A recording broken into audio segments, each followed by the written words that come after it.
எண்ணெயும் தீவெட்டியும் ஆயத்தப்படுத்தணும். எல்லாரும் எண்ணெயும் தீவெட்டியும் ஆயத்தப்படுத்தணும். நம்ம ஒரு சாப்பிடணும். அன்புள்ள இயேசு சுவாமி, நீங்க வரும்போது கர்த்தாவே என்னை விட்டு செல்லாத படிக்க உங்களோடு கூட செல்லு மகளாய் கரெக்டரேற்ற மகளாய் என்னை மாற்றும். இயேசு நாமத்தினால கேட்கிறோம் பரமபிதாவே, ஆமென்.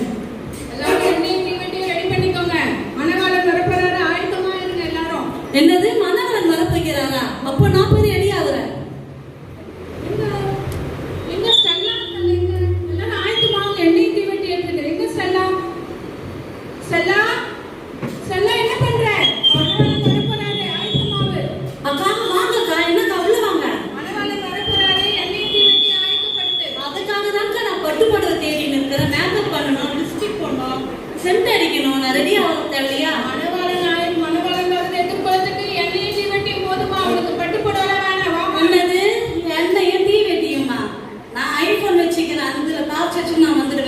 சர்ச்சிலேயே நான் பைபிள் தான் படிக்கிறேன். இதுல எண்ணெயை தீ வெட்டிடுமா?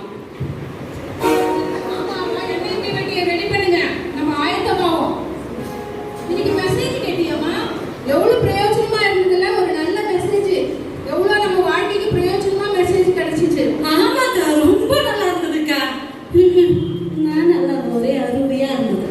நான் அந்த மெசேஜை கேட்டேன். எங்க வீட்டுக்காரர்கிட்ட கறி எடுத்துன்னு சொல்லி மெசேஜ் அனுப்புனேன். நம்ம எண்ணெயை ஆயத்தப்படுத்துவோம், நம்ம தீவெட்டி ஆயத்தப்படுத்துவோம். நம்ம ஊழியத்துக்கு போறோம். சில நீ ஊழியத்துக்கு வரையா, நம்ம ஊழியத்துக்கு ரெடி ஆகும். அந்த பேர் கண்டெடுத்துக்கு போகாத படிக்க அவங்க நம்ம ஆயத்தப்படுத்தணும். அவங்களுக்காக செபிக்கணும். கண்டிப்பா கண்டிப்பா அது வரங்கா. ஸ்டெல்லா என்ன பண்றமா? அம்மா சீக்கிரமா சமையல் வேலையெல்லாம் முடி. நாம பொருட்காட்சி போட்டுருக்குறாங்க. குழந்தைகளை கூட்டிட்டு பொருட்காட்சிக்கு போய் வரலாமா?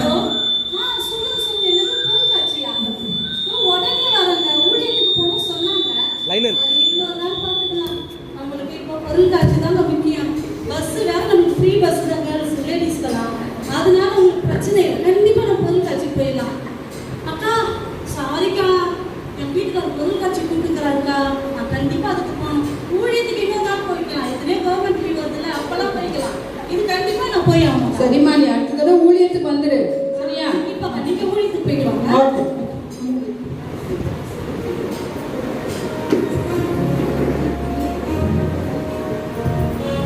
இயேசு உங்களை நேசிக்கிறார்.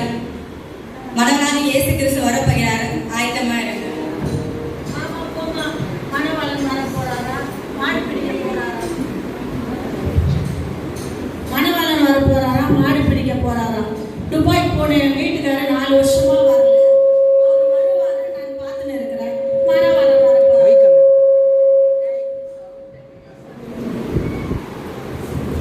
இயேசு உங்களை நேசிக்கிறார். மனவனாக கிறிஸ்து வரப்போகிறார். ஆமா, நான் புசுனே என்ன ரசிக்கல. இவர் ஏசப்ப வர ரசிக்கணும்.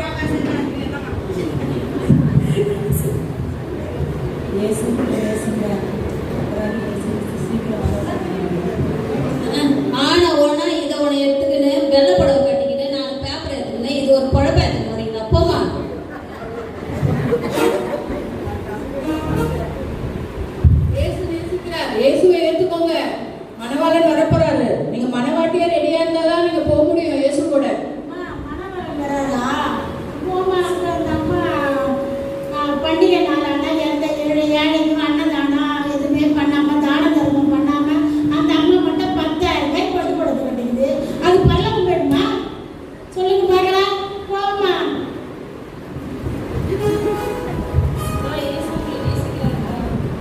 இயேசு நேசிக்கிறாரா?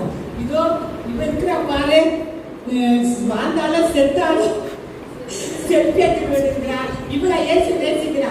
இவ பரலோகம் போவாளா?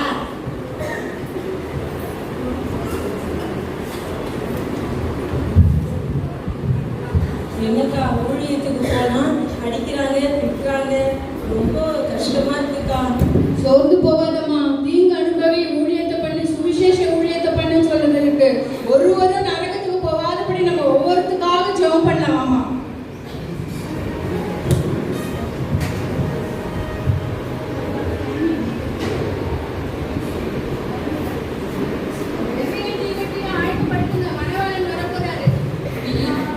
இங்க சர்ச்சில் ஜெபம் பண்றதே போதும், இதுல வேற இப்போ வேற வர பண்ணுமா? போமா, எனக்கு டைம் ஆயிடுச்சு, சீரியல் பார்க்கணும், நான் போறேன்.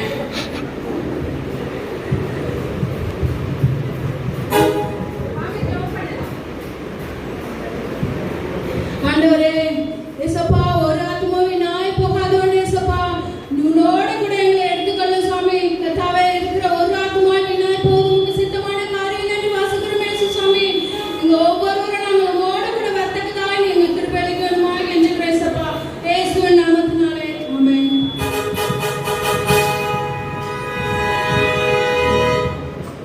காலை சத்தம் வானில் தோன்றிடவே இயேசு மகாராஜனே வந்திடுவார். காலை சத்தம் வானில் தோன்றிடவே இயேசு மகாராஜனே வந்திடுவார். அந்த நாள் சமீபமே, சுத்தர்கள் யாவரும் சேர்ந்திடவே. அந்த நாள் மிக சமீபமே, சுத்தர்கள் யாவரும் சேர்ந்திடவே. தேவையை காலம் வானில் தொழிக்க, தேவாதி தேவனை சந்திப்போமே. தேவையை காலம் வானில் தொழிக்க, தேவாதி தேவனை சந்திப்போமே. கால சத்தம் வானில் தொழித்திடவே இயேசு மகாராஜனே வந்திடுவார். கால சத்தம் வானில் தொழித்திடவே இயேசு மகாராஜனே வந்திடுவார். நிறைய வெள்ளப்படுவியா? நான் கட்டாத வெள்ளப்படுவியா? நான் பண்ணாத ஜெபமா? நான் செய்யாத ஊழியமா? நான் தான் சர்ச்சிலேயே 9 மணி சர்ச்சுக்குன்னா 10:30 மணிக்கெல்லாம் கரெக்டா வந்து உட்காந்துக்குவேன். ஏன்னா நான் வந்து கரெக்டா என்ன ஆண்டவர் கைவிட மாட்டாருப்பா.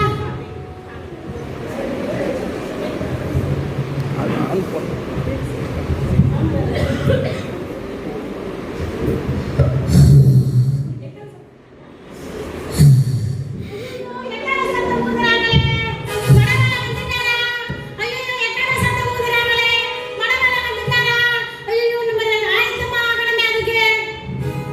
ஐயோ அக்கா, எக்கால சத்தம் இல்ல, உங்க பக்கத்துல ஒருத்தி கொட்டை விட்டு தூங்குறா பாருங்க, அதான் எக்கால சத்தமா. எல்லாரும் வர போறாரு, ஆயத்தமா இருக்கீங்களா? எண்ணெய் தீ வெட்டி வச்சிருக்கீங்களா? எண்ணெய் என்கிட்ட இல்லையே. என்கிட்ட கொஞ்சம் தான் இருக்கு. என்ன நீ வெட்டி ஆயத்தமா வச்சிருக்கீங்களா? மணவாளன் வர போறாரு. என்கிட்ட இல்ல, நாங்க போன் வச்சிருக்கிறோம். நாங்க டிரான்ஸ்லேட் அடிச்சு என்ன பண்ண முடியும்? எண்ணெய் என்கிட்ட இல்லையே. ஐயோ, போன்ல சார்ஜ் இல்லையே. என்ன சீமெண்ட் சார்ஜர் இருந்தா கொஞ்சம் கொடுங்கப்பா.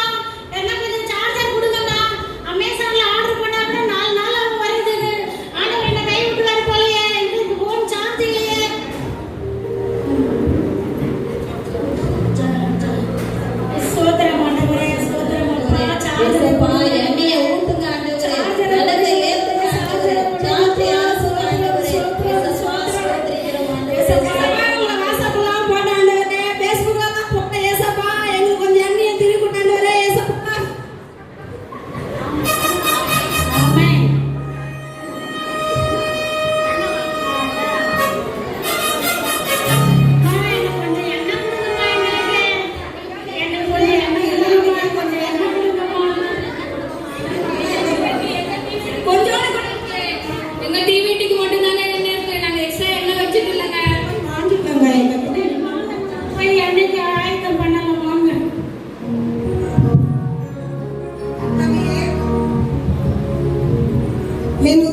பரிசுத்த ஸ்தலத்துக்கு நீங்க பிரவேசிங்க.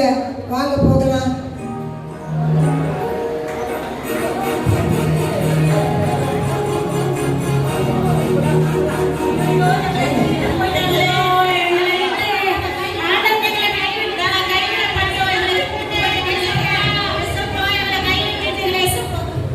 இப்போதாவது கொஞ்சம் அறியே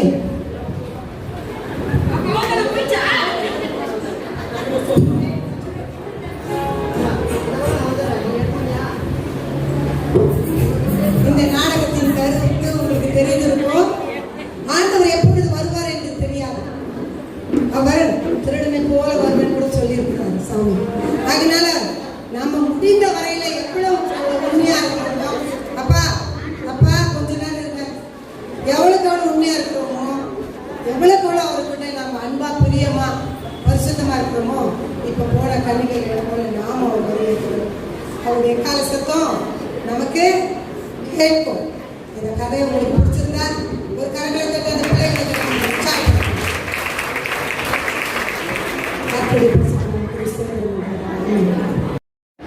கர்த்தர் ஆப்ஷன் கொடுத்துட்டாரு. என்ன கொடுத்துட்டாரு? ஆப்ஷன் கொடுத்துட்டாரு. பிரித்தெடுக்கப்பட்ட ஜனங்கள் இது செய்யக்கூடாதுன்னு பைபிள் நமக்கு சொல்றதை கேட்டுட்ட நம்ம செய்யவே கூடாது. செய்யணும்னு சொல்றதை செய்யணும். அதுல நம்ம பார்த்த நாடகத்தின்படி அந்த வசனத்தையே நம்ம முதல்ல வாசிப்போம். மத்தேயு புஸ்தகத்துல 25ஆம் அதிகாரம் முதல் வசனத்திலிருந்து 12ஆம் வசனம் வரையும் வாசிப்போம். வேகமா. தங்கள் தீவெட்டிகளை எடுத்துக்கொண்டு போனார்கள், எண்ணெயையோ கூட கொண்டு போகவில்லை.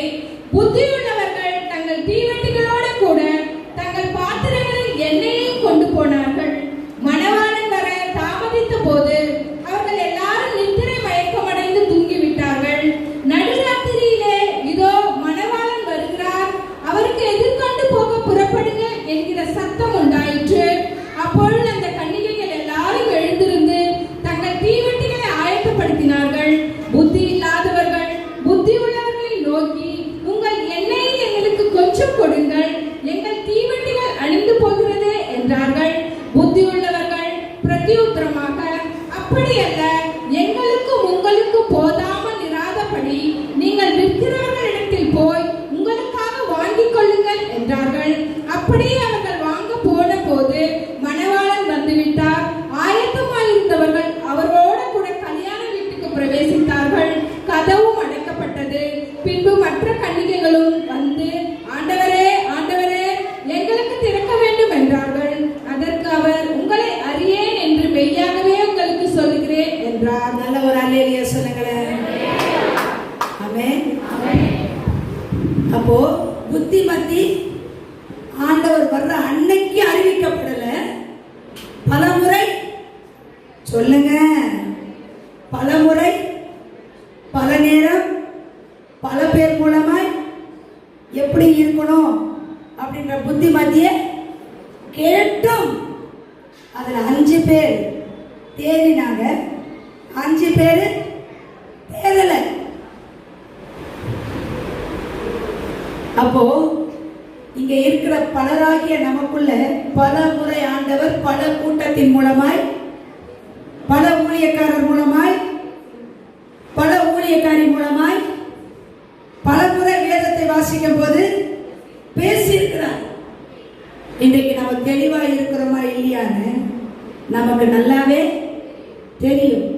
இந்த 10 கன்னிகையின் நாடகத்தை பார்த்தது மட்டும் இல்லாம, வாசித்த இந்த வசனத்தை கேட்டவங்களா இல்லாம, 10 கன்னிகையில 5 கன்னிகையை போல என்றைக்கு இங்க வந்திருக்கிற எல்லா கன்னிகைகளும் தெளிந்த புத்தி உள்ளவர்களாய் இருப்போமானால் கர்த்தர் நம்மை ஆசீர்வதிப்பார். நம்ம குடும்பத்தை கைவிட மாட்டார். நான் உன்னை அறியேன் என்று அவர் சொல்லவே மாட்டார். அப்படி ஒரு புத்திமதியை கேட்டு தெளிவாய் இருந்த பெண்களிலே ஒரு 3 பெண்களிலே நம்ம பார்க்க போறோம். நிறைய பெண்களை பத்தி பார்க்க நேரம் இல்லை. அதுல முதல் பெண் நம்ம வாழ்க்கையில முதல்ல நம்ம சந்திக்கிறது என்னன்னு பாத்தீங்கன்னா ஜெபம். யாராவது ஒருத்தர் நமக்காக சொல்லி ஏதாவது ஆண்டவரை பத்தி சொல்லி நமக்கு என்ன பண்ணுவாங்க? ஜெபம் பண்ணுவாங்க. அடுத்தது என்ன சொல்லுவாங்கன்னா, ஜெபம் பண்ணு, நீங்க ஜெபம் பண்ணுங்க. சர்ச்சுக்கு போய் ஜெபம் பண்ணுங்க, சர்ச்சுக்கு போய் ஜெபிச்சுக்கங்க, ஆண்டவரை நோக்கி ஜெபம் பண்ணுங்க, விசுவாசிங்க. இப்படி சொல்றது ஏத்துக்கிட்டவங்க பார்த்தீங்கன்னா விடுதலையாயிருப்போம், சுகமாயிருப்போம், சாட்சியாயிருப்போம். ஏத்துக்காதவங்க பார்த்தீங்கன்னா மற்ற 5 கன்னிகையை போல கழிக்கப்பட்டிருப்பாங்க. இன்னைக்கு நீங்களாம் ஏத்துக்கிட்ட கன்னிகைகளாய், புத்தி உள்ள கன்னிகைகளாய் கர்த்தரால் தெரிந்து கொள்ளப்பட்டதுனாலதான் இந்த விசேஷமான தீபாவளி நாளிலே உற்றார் உறவினர் வந்து உறவாடும் நாளிலே அதையெல்லாம் கூட நீங்க விட்டுட்டு இங்க வந்து அமர்ந்திருக்க, கர்த்தரோட வார்த்தையை கேட்க, கர்த்தருடைய மகனாய் உங்களை அவர் நேசித்து வேறு பிரித்துக்கு கொண்டு வந்திருக்கிறார். கரங்களை தட்டி கர்த்தரை அதனால உங்களுக்கு கர்த்தர் இன்னும் நீங்க தெளிவாகிறதுக்கு எப்படிப்பட்ட விஷயத்தை தெளிவாகணுமா? கர்த்தர் சொல்றாரு, எஸ்தர் 8ஆம் அதிகாரம் 6-7 வசனத்தை முதலாவது 6ஆம் வசனம் வாசிங்க. 8ஆம் அதிகாரத்துல எஸ்தர் புஸ்தகத்துல 8ஆம் அதிகாரத்துல 6ஆம் வசனத்தை ஒருவர் வாசிங்க. என் ஜனத்தின் மேல் வரும் பொல்லாப்பை நான் எப்படி பார்க்க கூடும்? என் குலத்திற்கு வரும் அழிவை நான் எப்படி சகிக்க கூடும்? அல்லேலூயா, அல்லேலூயா. இது பார்த்தீங்கன்னா தெளிவாயிட்டாங்க. எஸ்தர் என்னவாயிட்டாங்க? தெளிவாயிட்டாங்க. அவ கர்த்தருடைய வார்த்தை வசனங்களை தன்னுடைய தாயில தகப்பனில ஒருவர் வளர்க்கிறார். யார் வளர்க்கிறார்? என்னங்க? யார் அவரு? சித்தப்பாவா? நீங்க இன்னும் தேரலன்னு பார்த்தேன். சித்தப்பா இல்ல, அண்ணன். அண்ணன் அதாவது சொல்றாரு இல்லையா, வளர்ப்பு மகளை போல வளர்க்கிறார்.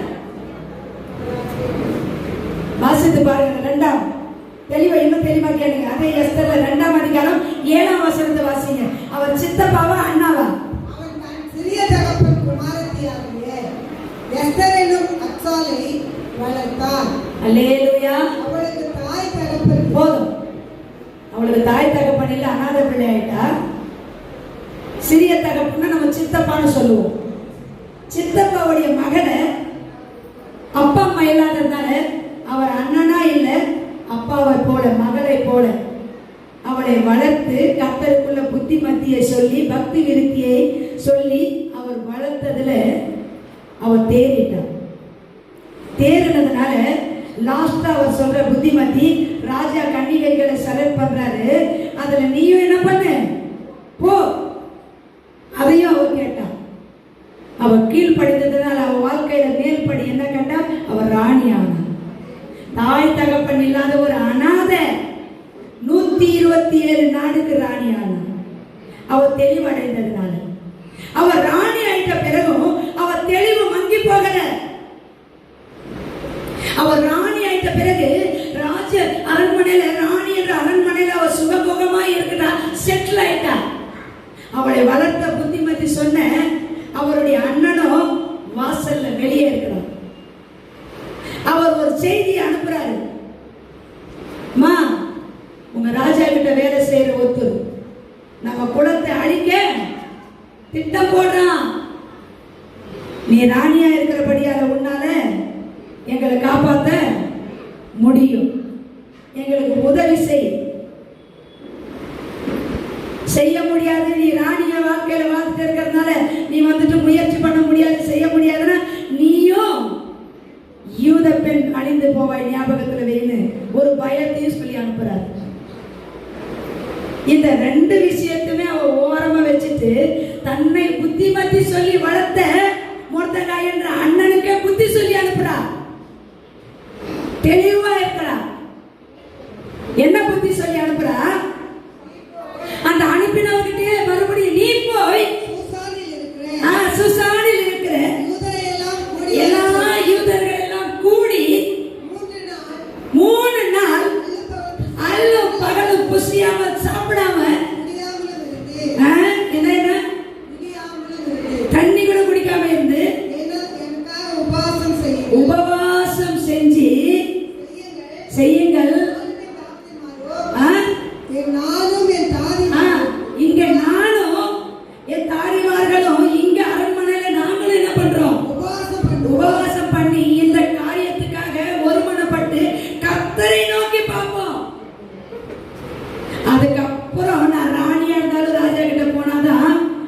கர்த்தர் அந்த கண்களிலே இரக்கம் கிடைக்க வைப்பாரு. ராஜாவுடைய உத்தரவு இல்லாம நீங்க இப்படி சொல்லி அனுப்புறதுனால நான் போய் நிக்க முடியாது. போயிட்டு வாழ்வோ சாவோ, நிக்கிறதும் நிக்கிறேன், ஜெபம் பண்ணுங்க, ஜெபத்துக்கு அப்புறம் போய் நிக்கிறேன். அப்ப நான் செத்தாலும் சரி வாழ்ந்தாலும் சரி என் ஜனத்தை அழிக்க நான் விட மாட்டேன். என் ஜனம் அழிகிறத நான் பார்க்க மாட்டேன். நான் அழிஞ்சாலும் பரவாயில்லை, ஜெபம் ஃபர்ஸ்ட் மட்டும் பண்ணுங்க எனக்காக. அதுக்கப்புறம் நான் ராஜா கிட்ட போய் நிக்கிறேன். ராஜா கண்களில் கர்த்தர் என்ன பண்ணட்டும்? பேஜாராயிட்டாரு. யாரு? தன்னை வளர்த்த அண்ணனே பேஜாராயிட்டார். கரெக்ட். நம்ம தங்கச்சி சொன்னது கரெக்ட். அவ போய் ராஜா கிட்ட நின்று பரிந்து பேசணும்னாலும் அவளுக்கு ஜெபம் வேணும், ஜெபின்னு அவ சொல்லி அனுப்புறது கரெக்ட். அப்போ அவ சொன்ன மாதிரியே என்ன பண்ணாங்க? போதும், எல்லாரும் சேர்ந்து வாசிச்சுட்டு இருந்த நேரம் அவங்க எல்லாரும் சேர்ந்து உபவாசம் பண்ணி ஜெபித்தாங்க. அப்போ ராணியாவே இருந்தாலும் ராஜாவுடைய பர்மிஷன் இல்லாம ராஜா முன்னாடி போய் நிக்க கூடாது. இவ எந்த தைரியத்துல போய் நிக்கிறானா, என் ஆண்டவர் சமூகத்துல நான் உபவாசித்து ஜெபிச்சுட்டேன், எனக்காக பலர் ஜெபிச்சிருக்கிறாங்க, இந்த ஜெபம் ராஜாவுடைய கண்களில் தயவு கிடைக்க செய்யும் என்று சொல்லி ஒரு நம்பிக்கையோட கர்த்தர் மேல இருந்த விசுவாசத்தோட அவ போய் ஒரு ஓரமா நிக்கிறான். பார்த்தா ராஜா கோபம் அடையாம, இந்த ராணியை நான் கூப்பிடவே இல்லையே, இவன் பர்மிஷன் அவன் ஏன் வந்து நிக்கிறான்னு சொல்லல, அவளை கூப்பிடு எஸ்தர, அவன் நிக்கிற, அவளை கூப்பிடுது. ராஜாவின் கண்களிலே கர்த்தர் இரக்கம் கிடைக்கத்தக்க அவள் எளிமையா இருந்த போதும் ஜெபித்த ஜெபம், அவ அனாதையா இருந்த போதும் கத்துக்கிட்ட ஜெபம், அவ ஐஸ்வர்யவானாய் 124க்கு ராணியாய் மாறின பிறகும் ராஜாவுக்கு மனைவியாய் மாறின பிறகும் அவள் ஜெபத்திலே தெளிவாய் ஜெபிக்கிற பெண்ணாய் இருந்தார். ஆமென். வராது, ஏன்னா நம்ம கொஞ்சம் ஜெபிக்கிறது கஷ்டம். சோ நம்ம வாழ்க்கையில ஒரு ஜீவியம் தெளிவா இருக்கணும். என்ன ஜீவியம்? ஜெப ஜீவியம். ஆமென். என்ன சூழ்நிலையா இருந்தாலும், நம்ம உயர்ந்திருந்தாலும் சரி தாழ்ந்திருந்தாலும் சரி, நமக்குள்ள ஒன்று எரிந்துகிட்டே இருக்கணும். அதுதான் ஜெபம். ஜெபம் என்ற தூப வர்க்கம் நமக்குள்ள இருந்துகிட்டே இருக்கணும். ஜெபம் என்ற தூப வர்க்கத்தை ஆண்டவருக்கு கொடுத்துக்கிட்டே இருக்கணும். இப்படி எஸ்தரை போல ஜெப ஜீவியத்தில் தெளிவான பெண்களாய் நாம் இருப்போமானால் எவ்வளவு பெரிய பிரச்சனையை கர்த்தர் மாத்தி போடுவார். ராஜா முன்னாடி போய் தன்னுடைய வேண்டுதலை வச்சா கர்த்தர் ராஜா கண்களில் கிருபை கொடுத்தாரு. காரியத்தை கர்த்தர் மாறுதலாக்கினார். யாரு எந்த குலத்தை அழிக்க பார்த்தாங்களோ அவங்க ஜெபத்தை கேட்ட கர்த்தர் எந்த ராஜா கிட்ட உத்தரவு வாங்கி அழிக்க நினைச்சானோ அதே ராஜா அந்த அழிவுக்கு காரணமானவனே அழிக்க உத்தரவு போட்டு அழிந்து போக கர்த்தர் கிருபை. சோ ஜெபம் வல்லமை உள்ளது. நாம் எப்படிப்பட்ட பெண்களா இருக்க வேணும்? ஜெபிக்கிற, எந்த சூழ்நிலையிலும் எந்த பிரச்சனையிலும் ஜெபிக்காத இருக்கவே கூடாத ஒரு ஜெப பெண்களாய், ஜெபிக்கிற எஸ்தராய் நம்ம இருக்க வேண்டியதுல தெளிவாய் இருக்கணும். அடுத்த ஒரு பெண்ணை குறித்து நம்ம பார்க்கலாம் வேகமா. ஃபர்ஸ்ட் 10 கண்ணுகை என்ற ஒரு 5 பெண்ணை பத்தி பார்த்தோம். இப்போ 2வது ஜெப ஜீவியத்தின் பெண்ணை குறித்து பத்தி ஒரு பெண்ணை குறித்து பார்த்து நான் முடிக்கிறேன். கர்த்தர் நம்மை ஆசீர்வதிப்பாராக. அல்லேலூயா சொல்லுங்க, அல்லேலூயா. ஆண்டவராகிய தேவன் நம்முடைய வாழ்க்கையில பல காரியங்களை செய்ய வல்லவர். அப்போஸ்தலர் 14ஆம் அதிகாரத்துல 13, 14 வசனம் வாசிக்கலாம். அப்போஸ்தலர் 16, 13, 14. நாங்கள் பட்டணத்துக்கு வெளியே போய் ஆற்றின் அருகே வழக்கமாய் ஜெபம் பண்ணுகிற இடத்தில் உட்கார்ந்து அங்கே கூடி வந்த ஸ்திரீகளுக்கு உபதேசித்தோம். அப்பொழுது தியத்தீரா ஊராளும் ரத்தாம்பரம் விற்கிறவளும் தேவனை வணங்குகிறவளும் ஆகிய லீதியாள் என்னும் பேருள்ள ஒரு ஸ்திரீ கேட்டுக்கொண்டிருந்தால் பவுல் சொல்லியவனை கவனிக்கும்படி கர்த்தர் அவள் இருதயத்தை திறந்தருளினார். அவளும் அவள் வீட்டாரும் ஞானஸ்தானம் பெற்ற பின்பு அவன் எங்களை நோக்கி, நீங்கள் என்னை கர்த்தரிடத்தில் விசுவாசம் உள்ளவர்கள் என்று எண்ணினால் என் வீட்டிலே வந்து தங்கியிருங்கள் என்று எங்களை வருந்தி கேட்டுக்கொண்டாள். போதும். அல்லேலூயா. இங்க பாருங்க, அப்போ இந்த மாதிரி எல்லாம் சர்ச்சு ஆதி அப்போஸ்தலர் நாட்களில் நிறைய சர்ச்சு நிறைய ஜெப கூட்டம்லாம் கிடையாது. ஒரு கட்டுப்பாட்டான ஒரு சபை இருக்கும். ஆனா கர்த்தர் உருவாக்குற பல தேவ மனிதர்கள் ஆத்தோரத்துல, மலையோரத்துல, கிராமங்கள்ல, பட்டணங்களிலே அவருடைய வார்த்தையை, அவருடைய செயல்களை சொல்லி உபதேசம் பண்ணி ஊழியம் பண்ணாங்க. இப்படி ஒரு ஆற்றோரத்துல பவுல் கர்த்தரை குறித்து பிரசங்கிக்க கேட்க பல ஸ்திரீகள் அங்க என்ன பண்ணாங்க, போய் கூடினாங்க. அந்த பல ஸ்திரீகள் காட்டிலும் அதில் லீதியாள் என்ற ஒரு ஸ்திரீ பேர் மட்டும் ஏன் பைபிள்ல எழுதப்பட்டது? சீக்கிரமா சொல்லுங்க, சீக்கிரமா சொல்லுங்க.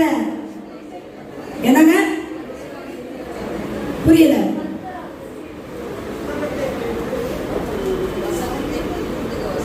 எல்லாம் ஓகே, நான் இன்னும் பாயிண்ட் வரலையே. தேவனை எல்லா ஸ்திரீகளும் வணங்குறதுனால போய் அங்க உட்கார்றாங்க. நான் இவ்வளவு நேரம் கேள்வி கேட்கல, முடிக்கிற இந்த நேரம் ஏன் கேள்வி கேட்கிறேன்னா முக்கியமான விஷயம். அப்புறம் கரங்களை தட்டி கர்த்தரை மகிமைப்படுத்துங்க. அத்தனை ஸ்திரீகளில் அவ கவனிக்கிற ஸ்திரீயா இருந்தால், கவனமா இருந்தால். நம்ம வாழ்க்கையில ஜெப ஜீவியம் ரொம்ப முக்கியம், கவனம் ரொம்ப முக்கியம். அல்லேலூயா. ஆயத்தம், அதை விட கர்த்தருடைய வார்த்தையை கவனிக்கணும். அதன்படி நம்ம ஜெபித்து ஜெயம் எடுக்கணும். அந்த ஜெயத்தை கண்டனா என்றைக்கும் ஆயத்தமாய் இருக்கணும். கர்த்தர் உங்களை ஆசீர்வதிப்பார். கண்களை மூடலாம். மகா இரக்கம் நிறைந்த நல்ல ஆண்டவரே, இந்த வார்த்தை வசனங்களை கேட்க என் தேவன் இந்த நாளிலே நீர் கொடுத்த கிருபைகளுக்காய் ஸ்தோத்திரம். இது ஒவ்வொன்றும் கவனமாய் கேட்ட என் சகோதரிகளை தன்னுடைய ஜீவியத்திலே கர்த்தருக்கு ஏற்றவர்களாய் தெளிவாய் இருக்க, முதலாவது ஆயத்தமாய் இருக்க, ஜெபிக்கிறவர்களாய் இருக்க, கவனிச்சதை மறக்காம தேவனுக்கு பிரியமாய் அதன்படி நடக்கிறவர்களாய் இருக்க நீங்க கிருபையத்தான். அந்த ஒவ்வொருவரையும் ஆசீர்வதியும். வியாதிஸ்தர்களாய் இருந்தால் உபாகமம் 7:15 ஒவ்வொருவருக்குள்ளும் இயேசுவின் நாமத்தினால வியாதிகள் விலகுவதாக. ஆண்டவரே, மனவேதனை இருந்தால், ஆண்டவரே பாரங்கள் இருந்தால் என் தேவன் ஒவ்வொருடைய சிந்தையை விட்டு விலகுவதாக. கடன் தொல்லையிலிருந்து விடுதலையாகப்படட்டும். வேலை வாய்ப்புகள் கிடைக்கட்டும். திருமணங்கள் நடக்கட்டும். பிள்ளை செல்வங்கள் பிறக்கட்டும். இந்த கூட்டத்துக்கு வந்தது நல்லது. இதனால் கர்த்தருடைய மகிமையை இன்னும் நான் இந்த சகோதரி கிரேஸ் மேரியின் சாட்சியின் மூலமாய், செய்தியின் மூலமாய் நான் விசுவாசத்தை அதிகப்படுத்திக் கொண்டேன் என்று உமக்கு நன்றி சொல்லத்தக்க ஒவ்வொருவரையும் ஆசீர்வதியும். பெரிய காரியங்கள் இயேசுவின் நாமத்தில் பிதாவே, ஆமென். கர்த்தர் உங்களை ஆசீர்வதிப்பாராக. ஆமென்.